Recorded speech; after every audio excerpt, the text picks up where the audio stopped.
সচিবালয়ে আগুনে পড়ছে 5 মন্ত্রণালয়ের নথি। স্বরাষ্ট্র সচিবকে প্রধান করে তদন্ত কমিটি। 3 দিনের মধ্যে প্রাথমিক প্রতিবেদন। 3 দিনের মধ্যে প্রাথমিক রিপোর্ট দিতে স্বরাষ্ট্র সচিবের নেতৃত্বে উচ্চ পর্যায়ের কমিটিটা করেছে। স্পর্শকাতর সচিবালয়ে আগুন নিয়ে জনমনে প্রশ্ন, নাশকতার শঙ্কা, আওয়ামী লীগের দুর্নীতির প্রমাণ মুছতেই আগুন। মানিকগঞ্জে জুলাই বিপ্লব ঘিরে 2 ভাইয়ের মামলা, বাণিজ্য কল রেকর্ড ভাইরাল, নিরপরাধীদের অব্যাহতির আশা। ভূমি উপসচিব খান মোহাম্মদের রোশানলের শিকার নিরীহ মানুষ, মামলা হয়রানি সহ নানা অভিযোগ, বিচার দাবি। এবং কুষ্টিয়ায় সীমান্ত দিয়ে ঢুকছে মাদক, প্রশাসনের গাফিলতিতে মূল হোতারা ধরাছোঁয়ার বাইরে, হুমকিতে যুব সমাজ।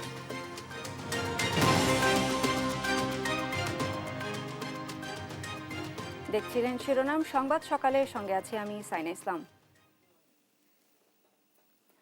সচিবালয়ের অগ্নিকাণ্ডে কারণ ও উৎস খুঁজে বের করতে উচ্চ পর্যায়ের কমিটি গঠন করা হয়েছে। এ কমিটিকে আগামী 3 দিনের মধ্যে প্রাথমিক রিপোর্ট দিতে বলা হয়েছে বলে জানান উপদেষ্টা সৈয়দা রিজওয়ানা হাসান। বৃহস্পতিবার সন্ধ্যায় রাজধানীর ফরেন সার্ভিস একাডেমিতে এক ব্রিফিংয়ে এ তথ্য জানান তিনি। এর আগে প্রধান উপদেষ্টা ডক্টর মোহাম্মদ ইউনূসের সভাপতিত্বে উপদেষ্টা পরিষদের জরুরি সভায় উচ্চ পর্যায়ের তদন্ত কমিটি করার সিদ্ধান্ত হয়। ফাহিম ইউসুফের প্রতিবেদন। বুধবার মধ্যরাতে সচিবালয়ের 7 নম্বর ভবনে আগুনের সূত্রপাত হয়। ফায়ার সার্ভিসের 19টি ইউনিটের 6 ঘন্টার চেষ্টায় আগুন নিয়ন্ত্রণে আসে। বৃহস্পতিবার সন্ধ্যায় সমসাময়িক বিষয়ে রাজধানীর ফরেন সার্ভিস একাডেমিতে সংবাদ সম্মেলনে কথা বলেন বিভিন্ন মন্ত্রণালয়ের উপদেষ্টারা। এ সময় উপদেষ্টা রিজওয়ানা হাসান জানান, প্রধান উপদেষ্টার সভাপতিত্বে জরুরি সভার সিদ্ধান্ত অনুযায়ী উচ্চ পর্যায়ের তদন্ত কমিটি গঠন হয়েছে। এ কমিটি আগুনের কারণ ও উৎস খুঁজে বের করে আগামী 3 দিনের মধ্যে একটি প্রাথমিক রিপোর্ট সরকারকে দেবে।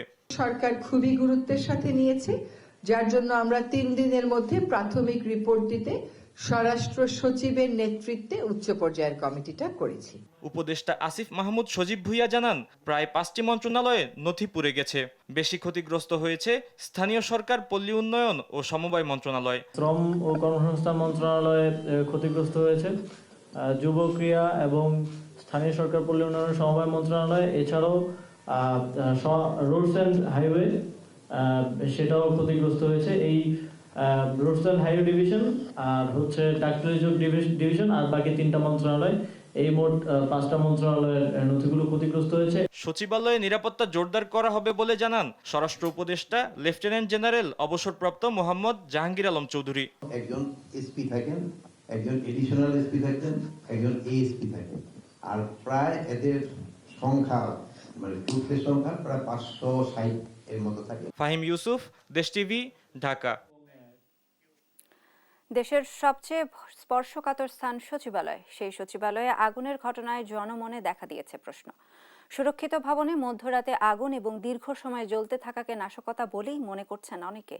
তবে নাশকতা নাকি নিছক দুর্ঘটনা তা তদন্তে বেরিয়ে আসবে বলে জানিয়েছেন উপদেষ্টারা। আর নাশকতা হলে জড়িতদের ছাড় না দেওয়ার হুঁশিয়ারি দিয়েছেন তারা। আরও জানাচ্ছেন জান্নাতুল মোহনা। বুধবার মধ্যরাতে সচিবালয়ে হঠাৎই আগুন লাগে। 7 নম্বর ভবনের 6 তলায় লাগা আগুন ছড়িয়ে পড়ে ভবনে। খবর পেয়ে কাজ শুরু করে ফায়ার সার্ভিসের সচিবালয় ইউনিট। একে একে যোগ দেয় 19টি ইউনিট। 6 ঘন্টার চেষ্টায় আগুন নিয়ন্ত্রণে আসে। ফায়ার সার্ভিসের প্রাথমিক ধারণা, কক্ষ ডেকোরেশনের দাহ্য সরঞ্জাম ও বৈদ্যুতিক শর্ট সার্কিট থেকে আগুনের সূত্রপাত। ভবনটির 6, 7 ও 8 তলা বেশি ক্ষতিগ্রস্ত হয়েছে। এতে অর্থ, স্থানীয় সরকার, সড়ক পরিবহন ও সেতু মন্ত্রণালয় সহ কয়েকটি মন্ত্রণালয়ের গুরুত্বপূর্ণ নথি, আসবাব পুড়ে যায়। মোটামুটি অনেক কিছুই পড়ছে, সম্ভবত যেরকম দেখলাম কালো ধোয়া টোয়া, প্লাস 4 তলা বন্ধ, গ্লাস টেলাস ভাঙা, যে পানি টানি দিছে। কোনা সার্কিট হলে তো সব জায়গায় বিদ্যুতে এক জায়গায় শক্তি প্রয়োগ করার কথা, সেই জায়গায় 3টা পৃথক জায়গায় একসাথে আগুন লাগলো। আগুন নেভাতে পানির সংযোগ দিতে রাস্তা পারাপারের সময় ট্রাক চাপায় প্রাণ হারান ফায়ার সার্ভিসের এক সদস্য। ভেতরে নানা প্রতিবন্ধকতার কথাও জানায় ফায়ার সার্ভিস। ফায়ার ফাইটার যিনি মারা গেছেন ওর নাম মোহাম্মদ সোহানুজ্জামান নয়ন। সে আমাদের তেজগাঁওয়ে স্পেশাল টিমের সদস্য ছিল। এখানে গাড়ি প্রবেশে কিছু সীমাবদ্ধতা আছে, বিশেষ করে বড় গাড়িগুলি ঢুকানো কঠিন ছিল। বাট আমরা আমাদের বড় যে লেডার যেগুলি আছে, এপিএল যেগুলিকে বলি, সেগুলিকে এখানে সামনের গেট ভেঙে আমরা 2টা গাড়ি ঢুকিয়েছি এবং বর্তমানে আমরা আগুনকে কন্ট্রোলে নিয়ে এসেছি। 6, 7, 8, 9 এই 4টা তলায় আগুন ধরেছে এবং বর্তমানে আমরা আশা করছি আর ঘণ্টাখানিকের মধ্যে অগ্নি নির্বাপন সম্পূর্ণ শেষ হবে বলে আমরা বিশ্বাস করি। বর্তমানে আমাদের ফায়ার ফাইটাররা দালানের ভিতরে কাজ করছে।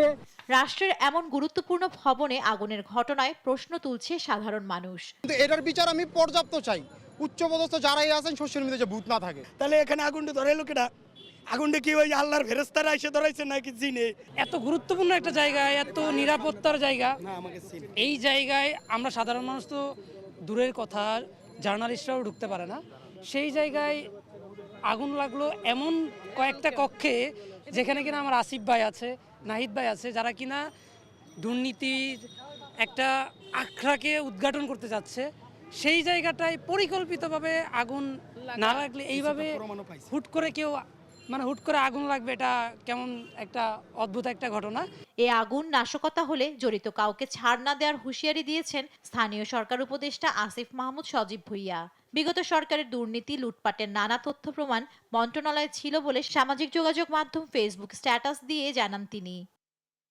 ঘটনাস্থল পরিদর্শন করেছেন স্বরাষ্ট্র উপদেষ্টা সহ অন্য উপদেষ্টা।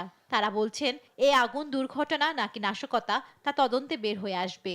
এটা ইনভেস্টিগেশনের আগে আমি তো বলতে পারবো না, ইনভেস্টিগেশনের পরে আপনাদের আমরা জানাবো। অফিস এবং অনেক ক্ষয়ক্ষতি হয়েছে। আর সরজমিনে খোঁজ খবর নিয়ে নাশকতার আশঙ্কা করছেন রাজনৈতিক নেতারা। যেভাবে আসলে আগুন লেগেছে তাতে বা আগুনের যে ধরন তাতে আমাদের কাছে মনে হচ্ছে যে স্বাভাবিক ঘটনা না, এর পেছনে ষড়যন্ত্র থাকতে পারে। ঘটনা তদন্তে মন্ত্রিপরিষদ বিভাগের অতিরিক্ত সচিব খালেদ রহিমকে প্রধান করে 7 সদস্যের উচ্চ ক্ষমতা সম্পন্ন কমিটি গঠন করা হয়েছে। কমিটিকে 7 কর্মদিবসের মধ্যে প্রতিবেদন দিতে বলেছে মন্ত্রিপরিষদ বিভাগ। এছাড়া ক্ষয়ক্ষতি নিরূপণে আলাদা কমিটি করেছে সংশ্লিষ্ট মন্ত্রণালয়। আগুন নিভলেও রয়ে গেছে ক্ষতচিহ্ন। প্রশাসনের সবচেয়ে গুরুত্বপূর্ণ জায়গার সচিবালয়ে এ ধরনের ভয়াবহ অগ্নিকাণ্ডের ঘটনায় হতবাক কর্মচারীরা। সুষ্ঠু তদন্তের দাবি জানিয়ে এমন ঘটনার পুনরাবৃত্তি যেন না ঘটে, এমনটাই চাওয়া তাদের। জান্নাতুল মোহনা, দেশ টিভি, ঢাকা।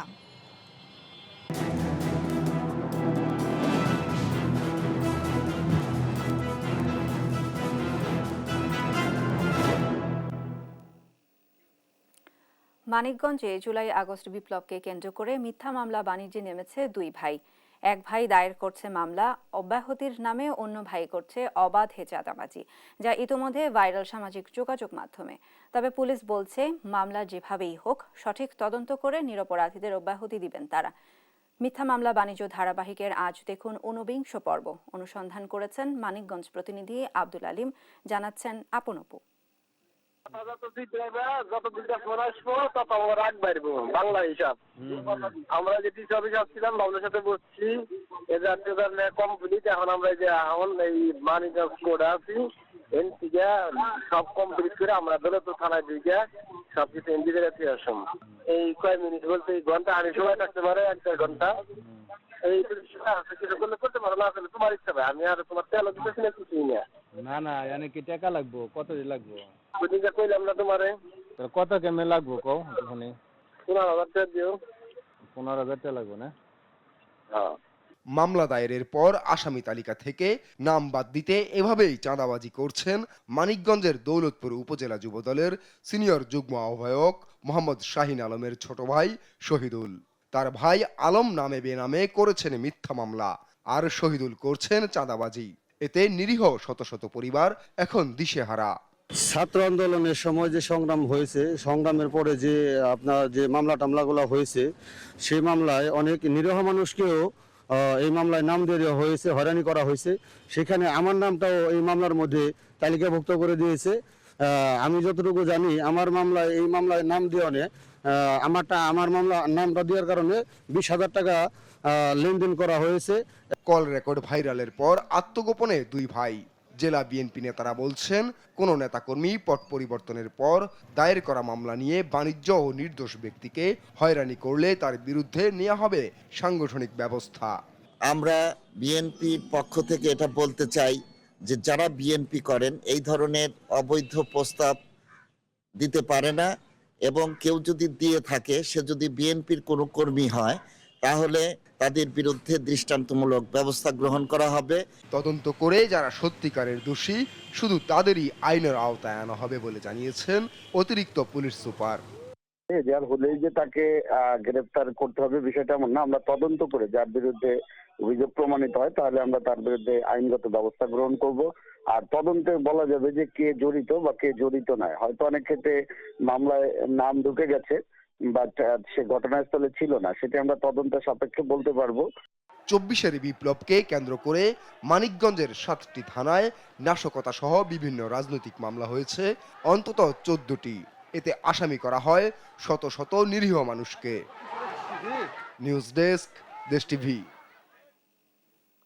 ভূমি মন্ত্রণালয়ের উপসচিব খান মোহাম্মদ নাজমুল শোয়েবের রোষানলে পড়ছে তার নিজ এলাকা বগুড়ার ধনুট বিশ্ব ঘড়িগাছা গ্রামের অসংখ্য নিরীহ মানুষ। মিথ্যা মামলা দিয়ে হয়রানি, নিয়োগ বাণিজ্য, পুলিশ ব্যবহার করে ক্ষমতার অপব্যবহার, জমি দখল সহ নানা অনিয়মের অভিযোগ রয়েছে তার বিরুদ্ধে, যার নেপথ্যে খুঁটির জোর ছিল চাচা বাংলাদেশ তাঁতি লীগের যুব সাধারণ সম্পাদক খান নূরে খোদার। অবশেষে ন্যায় বিচারের দাবিতে বিক্ষোভে ফেটে পড়েছে গ্রামের শত শত মানুষ। বগুড়া থেকে সহকর্মী সঞ্জু রায়ের প্রতিবেদন। বগুড়া জেলার ধনুট বিশ্ব হরিগাছা গ্রামের সন্তান উপসচিব খান মোহাম্মদ নাজমুল শোয়েব, যিনি বর্তমানে ঢাকায় ভূমি মন্ত্রণালয়ে কর্মরত। সম্প্রতি তার বিরুদ্ধে নানা অভিযোগ এনে বিক্ষোভ ও মানববন্ধন করেন নিজ গ্রামের শত শত মানুষ। তাদের অভিযোগ, এই কর্মকর্তা ঠুনকো বিষয় নিয়ে গ্রামবাসীকে মিথ্যা মামলা দিয়ে হয়রানি করছেন, এমনকি নিয়োগ বাণিজ্য, ক্ষমতার অপব্যবহার সহ নানা অনিয়মে জড়িত তিনি। গ্রামে তার নির্মিত মসজিদে নামাজ না পড়াকে কেন্দ্র করে পুলিশ দিয়ে হয়রানি, চাকরিজীবীদের অন্যত্র বদলি সহ ক্ষমতার নানা অপব্যবহার করেছেন অভিযুক্ত উপসচিব শোয়েব, যার রোষানল থেকে বাদ যায়নি স্থানীয় মসজিদের ইমাম, মুয়াজ্জিন আর স্কুলের প্রধান শিক্ষকও।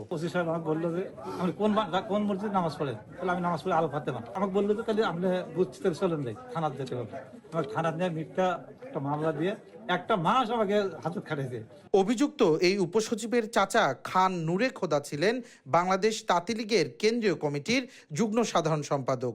তার প্রভাবেই গ্রামের মানুষকে তারই প্রতিষ্ঠিত মাদ্রাসায় নিয়োগের নামে করেছেন বাণিজ্য, এমনকি নিজ পরিবারের সদস্যদেরও করেছেন বছরের পর বছর হয়রানি। কৃষক ঘরের সন্তান হয়েও নামে বেনামে গড়েছেন অঢেল সম্পদ। তখনকার সময়কার সরকারি দলের নেতা কর্মীদের মাধ্যমে আমাদের উপর খুবই অত্যাচার করে। সে ক্ষমতার দাপট দেখিয়ে আমাদের বাড়ি ঘরদর সমস্ত কিছু বেদখল করেছে। ভূমি মন্ত্রণালয়কে আমাকে চাকরি দেবে, সেজন্য আমাকে 10 লাখ টাকা দাবি করে, সেখানে আমি 5 লাখ টাকা জমা দিয়েছিলাম। তার রোষানলে পড়েন বগুড়ার শ্রেষ্ঠ শিক্ষকের গৌরব অর্জন করা এমরুল কায়েস খান। তাকে বদলি করে দেয়া হয় অন্যত্র। এ শিক্ষককে পুনরায় বিশ্ব হরিগাছা প্রাথমিক বিদ্যালয়ে পুনর্বহাল সহ অভিযুক্ত উপসচিবের দৃষ্টান্তমূলক শাস্তির দাবি জানান গ্রামবাসী। কয়েকদিনের মধ্যেই আমার একটা চিঠি আসলো প্রমাণিত না হওয়ার পরেও যে আপনাকে এই নির্বাহী আদেশে প্রশাসনিক কারণে এই বিদ্যালয় থেকে আপনাকে দূরবর্তী কোনো বিদ্যালয়ে প্রশাসনিক বদলি করা হলো। উপজেলার মধ্যে অন্যতম সেরা স্কুলে পরিণত করেছেন যিনি, সেই জনাব ইমরুল কায়েস খানকে আমি বিশ্ব হরিগাছা স্কুলে পুনর্বহালের জন্য জোর দাবি জানাচ্ছি। যদিও তার বিরুদ্ধে আনা সব অভিযোগ মিথ্যা ও ভিত্তিহীন দাবি করে গ্রামবাসীকেই চাঁদাবাজ বলেছেন অভিযুক্ত এই উপসচিব। মানে প্রতিহিংসা বশত আমার বিরুদ্ধে একটা মিথ্যা অপবাদ আর কি, চাঁদাবাজ এলাকার।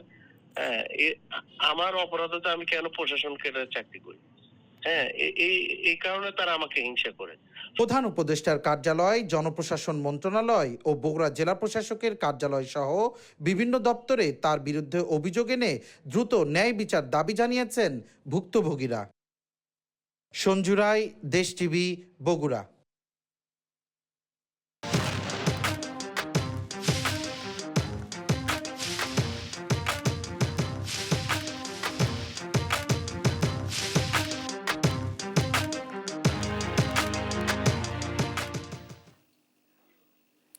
দেশের আইন অঙ্গনের আলোচিত বছর কেটেছে 2024 সাল। আদালতের কোটা ব্যবস্থার পুনর্বহালের এক রায় বদলে দেয় দেশের রাজনৈতিক দৃশ্যপট। রায়ে ছাত্র সমাজের ক্ষোভের আগুনে তছনছ হয় স্বৈরাচার হাসিনার 15.5 বছরের ক্ষমতার মসনদ। এরপর 5 আগস্ট পরবর্তীতে দেশের পলাতক প্রধানমন্ত্রী হাসিনার বিচার কার্যক্রম প্রক্রিয়া আইন অঙ্গনের আলোচিত ঘটনাগুলোর একটি। এছাড়া তত্ত্বাবধায়ক সরকার ব্যবস্থার পুনঃপ্রবর্তন, রাজবন্দী সাবেক প্রধানমন্ত্রী খালেদা জিয়ার মুক্তি ও স্বৈরাচারের মন্ত্রী এমপিদের বিচার প্রক্রিয়া শুরুর ঘটনা বছর জুড়ে আলোচিত ছিল। 2024 সালের আইন অঙ্গনের হালচাল তুলে ধরছেন সাবরিনা মজুমদার। বিচার বিভাগের জন্য আলোচিত বছর কেটেছে 2024 সাল। চাঞ্চল্যকর মামলার রায়ের জন্য সাক্ষী হয়ে থাকবে বছরটি। শুরুটা হয় বছরের মাঝামাঝি সময়ে বিতর্কিত এক কোটা রায়ের মধ্য দিয়ে। 2018 সালের রায় বাতিলের দাবিতে বছরের মাঝামাঝিতে শিক্ষার্থীদের আন্দোলনে উত্তাপ ছড়ায় ক্ষমতার মসনদ পর্যন্ত। শিক্ষার্থীদের আন্দোলনের কাছে মাথা নোয়াতে হয় হাসিনা সরকার আমলের বিচারপতিদের। কোটা নয়, মেধার ভিত্তিতে 93% নিয়োগের রায় আসে দেশের সর্বোচ্চ আদালত থেকে। মেধাতে হবে 93 ভাগ, 5 ভাগ হবে মুক্তিযোদ্ধা, ক্ষুদ্র নৃতাত্ত্বিক জনগোষ্ঠী তাদের হচ্ছে 1 ভাগ, আর প্রতিবন্ধী এবং তৃতীয় লিঙ্গীয় ওদের জন্য হচ্ছে 1 ভাগ। এই টোটাল 100 ভাগ। এইভাবে ছাত্র জনতার গণ অভ্যুত্থানে হাসিনা পালালে সর্বোচ্চ আদালত থেকে শুরু হয় সংস্কার। পদত্যাগে বাধ্য হন হাসিনা আমলের প্রধান বিচারপতি সহ আপিল বিভাগের আরও 5 বিচারপতি। সুপ্রিম কোর্টের ইতিহাসে প্রথমবারের মতো হাইকোর্ট বিভাগ থেকে সরাসরি নিয়োগ পান নতুন প্রধান বিচারপতি। সর্বোচ্চ আদালতের আরেকটি আলোচিত ঘটনা, সংসদ সদস্যদের হাতে থাকা বিচারপতি অপসারণের ক্ষমতা রায়ের মাধ্যমে সুপ্রিম জুডিশিয়াল কাউন্সিলকে ফিরিয়ে দেয়া। আওয়ামী সরকারের আমলে আনা সংবিধানের ষোড়শ সংশোধনী 21 অক্টোবর চূড়ান্তভাবে অবৈধ ও বাতিল করেন high court. That judgement was inoperative. এখানে কোনো অ্যাম্বিগুইটি নাই। ওই জাজমেন্টে বলেছে যে 16th অ্যামেন্ডমেন্ট বাতিল, তার মানে 15th অ্যামেন্ডমেন্টে যে সুপ্রিম জুডিশিয়াল কাউন্সিলের বিধান ছিল ওটা রেস্টোর হয়ে গেল। বছরের আরেক আলোচিত বিষয়, চায়ের নিমন্ত্রণ দিয়ে 12 বিচারপতিকে ছুটিতে পাঠান প্রধান বিচারপতি সৈয়দ রেফাত আহমেদ। উচ্চ আদালতে দুর্নীতি ও ফ্যাসিস্ট সরকারের হয়ে দিনের পর দিন বিচার বহির্ভূত রায় দেওয়ার অভিযোগে এই সিদ্ধান্ত নেওয়া হয়। জুলাই আগস্ট গণহত্যায় সম্পৃক্ত তৎকালীন প্রধানমন্ত্রী শেখ হাসিনা ও তার মন্ত্রীদের আন্তর্জাতিক অপরাধ ট্রাইব্যুনালে প্রথম অভিযোগও জমা পড়ে উচ্চ আদালতে। একই বছরের শেষ সময়ে এসে 2004 সালের 21শে আগস্ট গ্রেনেড হামলা মামলায় যাবজ্জীবন কারাদণ্ডপ্রাপ্ত বিএনপির ভারপ্রাপ্ত চেয়ারম্যান তারেক রহমান ও মৃত্যুদণ্ডপ্রাপ্ত সাবেক স্বরাষ্ট্রমন্ত্রী লুৎফুজ্জামান বাবর সহ খালাস দেয়া হয় সব আসামিকে।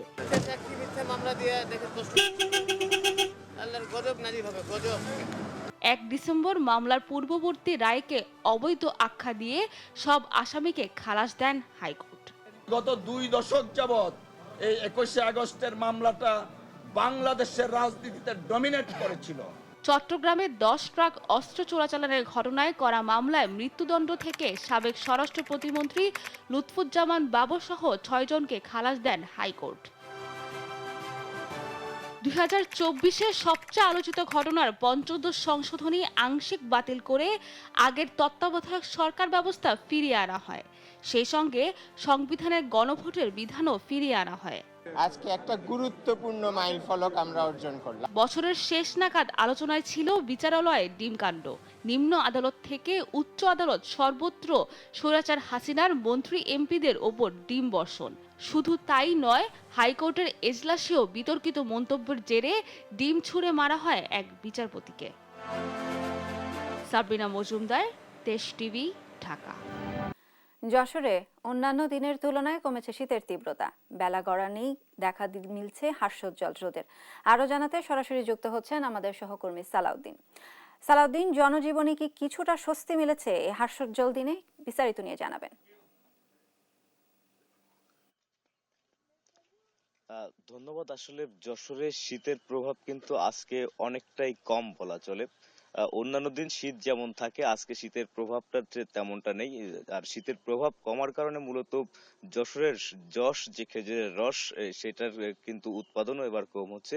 তো আমরা এই ব্যাপারটা নিয়ে কথা বলেছি এখানকার গাছি যারা রয়েছেন, গাছিদের সাথে। তারা আমাদেরকে যেমনটা জানিয়েছেন যে আসলে শীত বাড়ার সাথে সাথে কিন্তু শীতকালীন রসের যে সরবরাহ সেটাও কিন্তু বাড়ে। এবার শীত পরিমিত ঠান্ডা বা শীত না পড়ায় কিন্তু আসলে শীতের রসের যে উৎপাদন সেটা কম হচ্ছে। এই কারণে গুড়ের উৎপাদন বা পাটালির যে উৎপাদন রয়েছে সেটা কিন্তু এবার কম হবে বলে জানতে পেরেছি। এবং আমরা একজন গাছির সাথে কথা বলতে চাই। আপনি একটু আমাদেরকে বলবেন যে আসলে এবার শীতের প্রভাব কেমন এবং এই শীতের প্রভাব আসলে আপনাদের রস গুড়ের উপরে কেমন প্রভাব ফেলছে?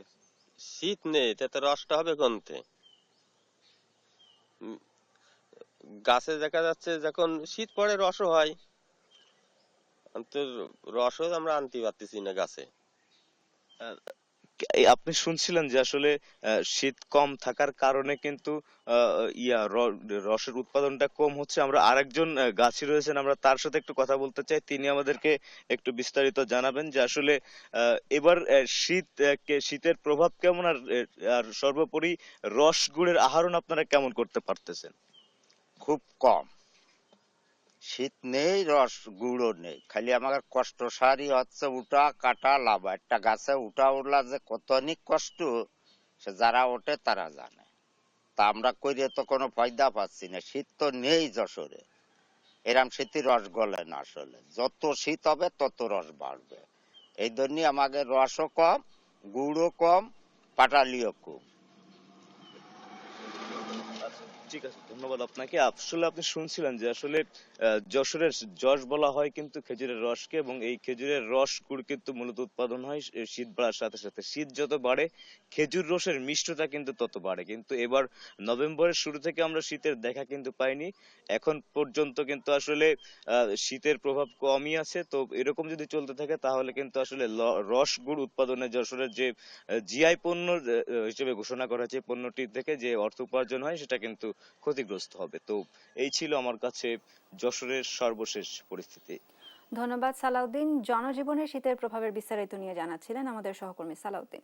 চাঁদপুরে জাহাজের 7 শ্রমিক হত্যাকাণ্ডের ঘটনায় অনির্দিষ্টকালের জন্য নৌযান চলাচল বন্ধ করেছে বাংলাদেশ নৌযান শ্রমিক ফেডারেশন। আরও জানাতে সরাসরি যুক্ত হচ্ছেন আমাদের সহকর্মী শরীফ আহমেদ। শরীফ, আমাদের জানাবেন যে কি কি দাবি নিয়ে শ্রমিকরা ধর্মঘট করছেন? জি, আসলে চাঁদপুরে যে জাহাজের নির্মম হত্যাকাণ্ড, 7 শ্রমিক নিহতের ঘটনায় কিন্তু গতকাল রাত থেকে বাংলাদেশ শ্রমিক ফেডারেশন কিন্তু কর্মবিরতি পালন করছে। আমরা দেখেছি গতকাল রাত থেকে এই যে মালবাহী জাহাজ, পণ্যবাহী জাহাজ অর্থাৎ তেল গ্যাস বালুবাহী জাহাজ এবং পণ্যবাহী জাহাজের যে শ্রমিকরা রয়েছেন তারা কর্মবিরতি পালন করছেন। আমি সকালে কথা বলেছি চাঁদপুর লঞ্চঘাটে নৌযান শ্রমিক ফেডারেশনের যিনি অঞ্চলের দায়িত্বে রয়েছেন, অর্থাৎ নারায়ণগঞ্জ অঞ্চলের শ্রমিক ফেডারেশনের সাংগঠনিক সম্পাদক আব্দুল্লাহ আল মাসুদ। তিনি বলেছেন যে তারা যে আলটিমেটাম দিয়েছেন, অর্থাৎ 48 ঘন্টা এবং 72 ঘন্টার আলটিমেটাম তারা দিয়েছেন। এই 72 ঘন্টার মধ্যে কিন্তু তারা প্রকৃত ঘটনা উদ্ঘাটন এবং নানা দাবিতে কিন্তু তারা আজকে কর্মবিরতি পালন করছেন। যদিও ইতিমধ্যে কিন্তু প্রশাসন এই ঘটনায় একজনকে আটক করেছেন এবং প্রাথমিক জিজ্ঞাসাবাদে গ্রেপ্তারকৃত আকাশ মন্ডল উর্ফে ইরফান স্বীকার করেছেন যে সে ঘুমের ওষুধ খাইয়ে জাহাজের মধ্যে কুপিয়ে 7 জনকে হত্যা করেছেন। এবং আমরা দেখেছি গতকাল এবং আজকে তাকে রিমান্ডে রাখা হয়েছে, অর্থাৎ নৌ পুলিশের হেফাজতে। আমি কথা বলেছি নৌ পুলিশের অতিরিক্ত পুলিশ সুপার আব্দুল্লাহ আল মামুনের সাথে। তিনি আমাকে বলেছেন তাকে ব্যাপক জিজ্ঞাসাবাদের পরেও সে র্যাবকে যেই তথ্য দিয়েছে একই তথ্য দিচ্ছে যে সে আসলে জাহাজের মাস্টার কিবরিয়ার সাথে দ্বন্দ্বের কারণে সে কিন্তু তাদেরকে হত্যা করেছে। এবং প্রথমে কিন্তু সে জাহাজের মধ্যে কুপিয়ে কিবরিয়াকে ঘুমন্ত অবস্থায় হত্যা করেছে। সে এটিকে এই ঘটনা থেকে আড়াল করতে, অর্থাৎ তাদের যে সঙ্গী ছিল তাদেরকে কিন্তু কুপিয়ে হত্যা করেছে। এবং সে বলেছে সে কুপিয়ে হত্যা করার পর 1 কিলোমিটার মতো জাহাজ কিন্তু চালিয়ে এসেছে। এই ধরনের তথ্য কিন্তু শ্রমিক নেতারা বলছেন যে আসলে তার পক্ষে এত বড় একটি নৃশংস হত্যাকাণ্ড ঘটানো সম্ভব নয়, তারা দাবি করছেন। এর পাশাপাশি তারা কিন্তু বলছেন যে এই যে নৌপথে সন্ত্রাস, চাঁদাবাজি এবং ডাকাতি বন্ধে যদি কার্যকর পদক্ষেপ না নেওয়া হয় দ্রুত সময়ের মধ্যে, আজকে কিন্তু তারা জনস্বার্থে অর্থাৎ যাত্রীবাহী লঞ্চ চলাচল কিন্তু স্বাভাবিক রেখেছেন। তারা আগামী দিনগুলোতে যাত্রীবাহী লঞ্চ সহ সকল নৌযান বন্ধে তারা কিন্তু কর্মবিরতি পালন করবেন বলে আজকে হুঁশিয়ারি দিয়েছেন। তো এই ছিল চাঁদপুরের যে নৌযান শ্রমিক ফেডারেশনের কর্মবিরতি মালবাহী জাহাজের সর্বশেষ। ধন্যবাদ আপনাকে। বাংলাদেশ নৌযান শ্রমিক ফেডারেশনের ডাকা ধর্মঘটের বিস্তারিত নিয়ে জানাচ্ছিলেন আমাদের সহকর্মী শরীফ আহমেদ। মাদকের স্বর্গরাজ্যে পরিণত হয়েছে কুষ্টিয়া জেলা। হাত বাড়ালেই মিলছে ফেন্সিডিল, ইয়াবা, হিরোইন সহ বিভিন্ন ধরনের মাদক। প্রশাসনের তৎপরতার অভাবে ভারত থেকে দৌলতপুর সীমান্ত দিয়ে খুব সহজেই এ জেলায় ঢুকছে মাদক, যা ছড়িয়ে পড়ছে দেশের বিভিন্ন প্রান্তে। মাঝে মাঝে দু একজন মাদক বহনকারী ধরা পড়লেও মূল হোতারাই থেকে যাচ্ছেন ধরাছোঁয়ার বাইরে। ফলে হুমকির মুখে পড়েছে যুব সমাজ, বাড়ছে সামাজিক বিশৃঙ্খলা। ইরফান রানার ক্যামেরায় কুষ্টিয়া থেকে নাহিদ হাসান তিতাসের রিপোর্ট। সীমান্তবর্তী উপজেলা কুষ্টিয়ার দৌলতপুর। এই উপজেলায় 46 কিলোমিটার এলাকা জুড়ে রয়েছে ভারতের সীমান্ত, যার মধ্যে 18 কিলোমিটার কাঁটাতারের বেড়া থাকলেও বাকি 28 কিলোমিটারই রয়েছে অরক্ষিত অবস্থায় উন্মুক্ত। আর এই উন্মুক্ত সীমান্ত দিয়ে প্রতিদিনই ভারত থেকে দেশে ঢুকছে ফেন্সিডিল, ইয়াবা, হেরোইন, গাঁজা সহ কোটি কোটি টাকার মাদক, যা বিভিন্ন মাধ্যমে ছড়িয়ে পড়ছে জেলা সহ দেশের বিভিন্ন প্রান্তে। রাত্রে অনেক হাজার হাজার মাল আসে, এটা আমরা আনি, আমাদেরকে কিছু টাকা দেয়, 5-6 হাজার 7 হাজার টাকা দেয়, এটা আমরা আইনি মহাজনকে আমরা পুষাই দিই। তারকাটা ব্যতীত অনেক বর্ডার ফাঁকা আছে। রাতের বেলায় এটা রাত 10টার পরে হয়তো হয়, প্লাস আপনার 1টা 2টা বা ভোর 4টার মধ্যে কাজ হয়। বাংলাদেশের বিভিন্ন জেলায় এখান থেকে সাপ্লাই হয়। বর্তমানে আমাদের এখানে বলতে গেলে গাঁজা, ফেন্সিডিল এটাই বেশি। প্রশাসনের অভিযানে মাঝে মধ্যে মাদক সহ 2-1জন মাদক বহনকারী ধরা পড়লেও মূল হোতারা থেকেই যাচ্ছেন ধরাছোঁয়ার বাইরে। ফলে হুমকির মুখে পড়ছে যুব সমাজ। স্থানীয়রা বলছেন প্রশাসনের তৎপরতার অভাবেই বেড়েছে মাদকের ভয়াবহতা। তাই মাদকের সাথে জড়িত মূল হোতাদের আটক সহ প্রশাসনের তৎপরতা বৃদ্ধির দাবি তাদের। আমাদের পার্শ্ববর্তী দেশ এটা মানে প্রতিনিয়ত মাদক আসলে বাংলাদেশে ঢোকে। শহরে এবং শহরতলি বিভিন্ন জায়গায় সুইপার কলোনি আছে, সেসব জল তো ওপেন, একেবারে মাদকের হাট। কুষ্টিয়ার একটা ওদের রুট আর কি মাদকের, এবং সেই রুট দিয়ে প্রতিনিয়ত কিন্তু মাদক আসছে এখানে। কিন্তু সেখানে দেখা যাচ্ছে যে 2-4 জন হয়তো মাদকের ক্যারিয়ার ধরা পড়তেছে, কিন্তু মূল হোতা যারা সেগুলো ধরাছোঁয়ার বাইরে থেকে যাচ্ছে। আইন শৃঙ্খলা বাহিনী নিষ্ক্রিয় হতে শুধুমাত্র বিজিবির উপরে নির্ভর করে এটাকে কোনোভাবে নিয়ন্ত্রণ করা সম্ভব নয়। আর এ বিষয়ে কথা বলতে রাজি নয় পুলিশ। তবে জেলা প্রশাসক বলছে মাদক নিয়ন্ত্রণে কাজ করছেন তারা। এই বিষয়ে আমরা আইন শৃঙ্খলা রক্ষাকারী বাহিনী এবং বিশেষ করে আমাদের বিজিবি যারা এখানে দায়িত্বপ্রাপ্ত আছেন ওনাদের সাথে আমরা মিটিং করেছি এবং আমরা সকলে একমত হয়েছি যে মাদকের বিষয়ে আমাদের যথাসাধ্য চেষ্টা করব এই বিষয়গুলি নির্মূল করার জন্য। ভারত থেকে দৌলতপুর সীমান্ত দিয়ে প্রতিদিনই দেশে ঢুকছে কোটি কোটি টাকার মাদক, যার সামান্য কিছু অংশ প্রশাসনের হাতে ধরা পড়লেও বেশিরভাগই ছড়িয়ে পড়ছে দেশের বিভিন্ন প্রান্তে। ফলে বাড়ছে মাদকের ভয়াবহতা, এমনটি মনে করেন সচেতন নাগরিকরা। নাহিদ হাসান তিতাস, দেশ টিভি, কুষ্টিয়া। ব্রাহ্মণবাড়িয়ায় বাড়ছে শীতজনিত রোগের প্রাদুর্ভাব। গেল কদিনে ডায়রিয়া ও নিউমোনিয়া নিয়ে হাসপাতালে ভর্তি হয়েছেন অসংখ্য রোগী। এতে রোগীর চাপ সামাল দিতে পারছেন না হাসপাতাল কর্তৃপক্ষ। অপরিচ্ছন্ন পরিবেশে দুর্ভোগ বেড়েছে রোগী ও স্বজনদের। মেহেদিনুর পরশের পাঠানো তথ্য ও ছবিতে বিস্তারিত জানাচ্ছেন টুম্পা আফরোজ। সদর হাসপাতাল সহ উপজেলা স্বাস্থ্য কমপ্লেক্সগুলোতে জ্বর, সর্দি, ঠান্ডা ও ডায়রিয়ায় আক্রান্ত রোগীরা চিকিৎসা নিচ্ছেন।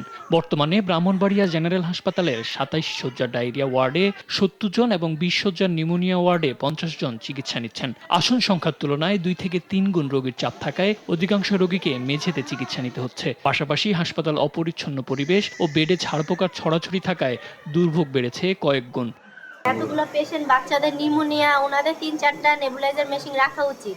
সেখানে একটা মেশিন বাচ্চার ডায়রিয়া হইছে, সিডের নিচে তেলে সুরা ভরা, রক্ত বাচ্চা সুস্থ হইব, তেলে সুরা দি কারণ নিজে অসুস্থ হয়ে যেতেছে। এই অবস্থা, গন্ধ, এরপরে তেলা মুখা অত্যাচার এটা কিছু পরিষ্কার না, ঠিকভাবে ওষুধ পাওয়া যায় না, এরপরে ডাক্তার দেরি করে আসে, আবার এখানে সিট যে পরিমাণে আছে এই পরিমাণের থেকে রোগীর সংখ্যা বেশি। আমরা শীতের কষ্টটা বেশি করতেছি। এখানে আমাদের যদি একটা বেড থাকতো তাহলে নিচে একটা ঠান্ডা আবহাওয়া লাগতেছে শরীরের মধ্যে, অন্তত পক্ষে এটা থেকে আমরা কি হইতাম লাঘবিত। এদিকে আসন সংকটে রোগীদের দুর্ভোগের কথা স্বীকার করে জেনারেল হাসপাতালের তত্ত্বাবধায়ক জানান, দুর্ভোগ নিরসনে দ্রুতই ব্যবস্থা নেওয়া হবে। শয্যার সংকট রয়েছে, এই শয্যার সংকটের কারণে রোগীদের কিছু বেগ পোহাতে হচ্ছে এবং ভোগান্তি পোহাতে হচ্ছে। বর্তমানে শীতের প্রকোপে এখানে কিছু ডায়রিয়া রোগীর সংখ্যা বৃদ্ধি পেয়েছে এবং শিশুদের ক্ষেত্রে নিউমোনিয়া এবং ডায়রিয়া এবং পাতলা পায়খানা সহ অন্যান্য রোগেও আক্রান্ত হচ্ছে। প্রতিদিন ব্রাহ্মণবাড়িয়া জেনারেল হাসপাতাল সহ উপজেলা স্বাস্থ্য কমপ্লেক্সের বহির্বিভাগে অন্তত 4 থেকে 5,000 রোগী চিকিৎসা নিচ্ছেন। পর্যাপ্ত শয্যার পাশাপাশি অনুকূল পরিবেশ ও চিকিৎসা নিশ্চিতে প্রত্যাশা জেলাবাসীর। নিউজ ডেস্ক, দেশ টিভি। ফেনীর পৌরসভায় 6 নম্বর ওয়ার্ডের ফলেশ্বর এলাকা থেকে মাসুদা বেগম নামে ষাটোর্ধ্ব এক বৃদ্ধা নারীর মরদেহ উদ্ধার করেছে পুলিশ। বৃহস্পতিবার রাত 9:30টার দিকে 6 নম্বর ওয়ার্ডের সাবেক কাউন্সিলর বিএনপির নেতা গোলাম ফারুকের ভাই গোলাম কিবরিয়া বকুলের বাসার সোফার নিচ থেকে মরদেহ উদ্ধার করা হয়। নিহত মাসুদা বেগম ফেনী সদর উপজেলার ধর্মপুর ইউনিয়নের সিরাজুল ইসলামের স্ত্রী। তিনি গত 8 বছর ফারুক কমিশনের বাড়িতে গৃহ পরিচালিকা হিসেবে কাজ করেছেন বলে জানান স্থানীয়রা। সিসিটিভি ফুটেজে দেখা যায় বৃহস্পতিবার রাত 9:13 কালো প্যান্ট ও সাদা চেক শার্ট পরিহিত অজ্ঞাত এক যুবক ওই ভবনে প্রবেশ করেছে। আবার 9:17 ভবন থেকে দৌড়ে বের হতে দেখা যায় ওই যুবকটিকে। এটি পরিকল্পিত হত্যাকাণ্ড বলে দাবি নিহতের পরিবারের। পিবিআই ও সিআইডির টিম ঘটনার বিভিন্ন আলামত সংগ্রহ ও তদন্তের কাজ শুরু করেছে। একটু আওয়াজ শুনছে, শোনার পর নিচে গেলাম, যায় দেখি ভিতর থেকে দরজা লক, চোর বা ডাকাত কিছু একটা ভেবে উপরের দিকে চলে আসতেছি বড়দেরকে জানানোর জন্য। তখন আমরা উপরের দিকে সিঁড়ি দিয়ে উঠার সময় উনি দরজাটা খুলেই খুব জোরে দৌড়ে বেরিয়ে চলে গেছে। সাথে সাথে আমি এদেরকে ফোন দিলাম, আরো ছেলেপেলেদের ফোন দিলাম। আমি বললাম যে আসলে কি হয়েছে একটু সবাই যা দেখ। এর কিছুক্ষণ পরে হেরা মনে আসছে, আসি দেখলো যে কাজে বুয়ারে মেরে ফেলছে।